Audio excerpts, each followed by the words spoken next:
I started working 6 years ago, and I haven't stopped. I haven't had 2 weeks off in 6 years. So back to back, I haven't stopped. Do you think that's good? It's a choice. I can, kid myself and think I've got no choice, but the truth is I like being very, very busy. I kind of hate it and like it. But no, I like it. And whenever I get some time, between books, I always find a way to squeeze in something else rather than just take some time off. Mm-hmm. That's how it is. I'm not the best person to give advice because I'm very erratic. But I work every day. And when I say I work every day, it's like some days I work 17 hours and then some days I work 45 minutes. Okay. But I do something every day. Okay. Like I can take a vacation and I'm like not really on the vacation. Especially when I was young, like I've taken trips to Mexico and Australia that I just worked in the room for most of the time. And then I realized like, if I got here by putting myself outside of my comfort level, then I need to maintain that philosophy. So like there's times when like real life can be that experience.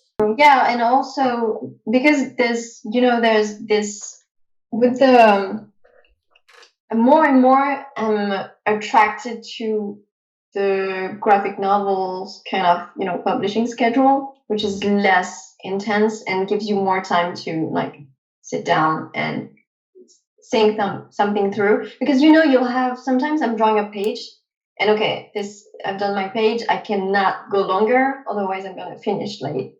But if I had a couple hours, I would probably tweak that. Yeah. But I'm tired, and tomorrow there's another page, and I have to do that one too. So there are sometimes things that I know maybe I could do better, but if I start doing that for all of my pages, it's an extra week on the schedule.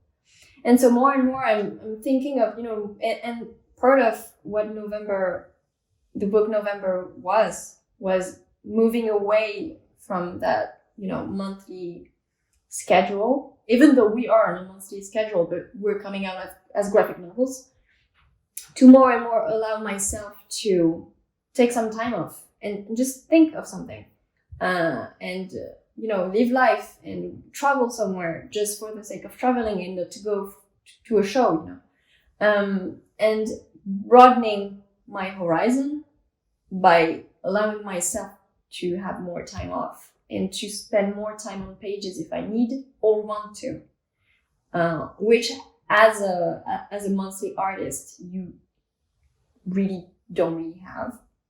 Well, I think I think you owe it to yourself to be the kind of person, to be the kind of artist that you are as a person. If you're a thoughtful person that likes to take your time and think something through, I think again you got to kind of find the balance between like what's comfortable and what's just uncomfortable enough to keep you moving. Yeah. But I guess what I was trying to get at also with like allowing yourself to step back a little bit here and there is like sometimes you just have to see your work differently. Like we get so like I started making sketchbooks when I was 20. I don't know, 20. I don't know how many I've made. I have as many sketchbooks as I have a career, I guess. So like for whatever reason, I did the first one because I have a year of drawings or a couple years of drawings. I'm gonna put this out. This will just be my business card, right? So I do one every June, and like that little intense week of like, I made a whole book start to finish, kind of is really gratifying. Yeah. And it allows me to like step back from myself, from the comic stuff, and for myself, I get to be like, well, what did I do? What the hell was I thinking when I drew that? And it's not like I'm sitting there like reading it with a jeweler's thing in, but the process of putting it together, you know, like you sort of go through all that. So I think it's like kind of important to be able to find ways to step back from yourself here and there. Yeah. No, but yeah, I agree. And you know, this confinement thing is kind of doing that to me right now. Mhm. I have a few pages to draw, but I'm good. But I kind of sit and just relax for a bit. Relax. I'm freaking out. Relaxing, you know. and okay, this doesn't feel like a good time to be working. So I take that time to, you know, think of stuff. Think of maybe new ways to do art that isn't comics. I don't know. You know, taking the time that the world has been turned on its head, kind of, really, and kind of letting this moment of uncertainty wash upon me. Yeah, I mean, you know, if nothing else, it should be like teach everybody to be a little more nimble, right? Like we're all so rigid to some degree that I think, you know, just taking the time to accept that like we might have to think a little quicker on our feet in the future. It can be good on a personal level and on a artistic level and on a career level. I don't know if this was true for you, but because of the machinery of all this stuff, people always told me there were certain steps you had to always take. You crowdfunded a thing, you know, that your first thing, right? Yeah. That entrepreneurial spirit, I feel like, is probably emboldening even when you're working for someone else, because it's like you had to learn how to make choices to get where you are, and a lot of your job, even when someone else has hired you, is to make choices. You know, that entrepreneurship, which has always attracted me, it's something that, you know, I want to be part of my life, even though I'm an artist.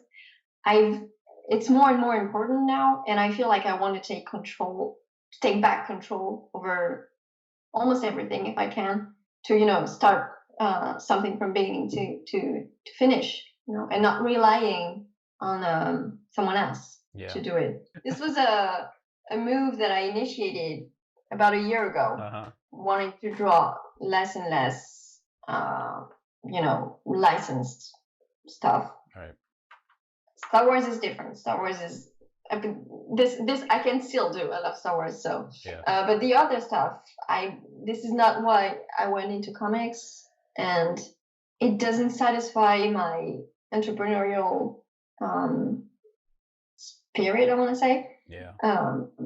And so going, you know, more full independent, and you know, self-published, and even Image to me resembles that, you know. Even though they have a wonderful staff that they take care of a lot of the production stuff, there is still a component of entrepreneurship that's more important than just working a gig for someone else. Do you think, having worked on something as big as Star Wars, or you did a George R. Martin book too, right? Yeah, my second book. Oh, this is another. I'm sorry, I'm full of stories. No, I want to hear. This is another good story. Okay. Do you want to hear it? Yes, I do. Okay. So, I'm at New York Comic Con. It's my first Comic Con. And I went there with my partner to pitch our first book that we had crowdfunded in France. So I worked the entire floor for 4 days. I talked to everyone. And so I go back to the table, you know, happy because some publisher was interested.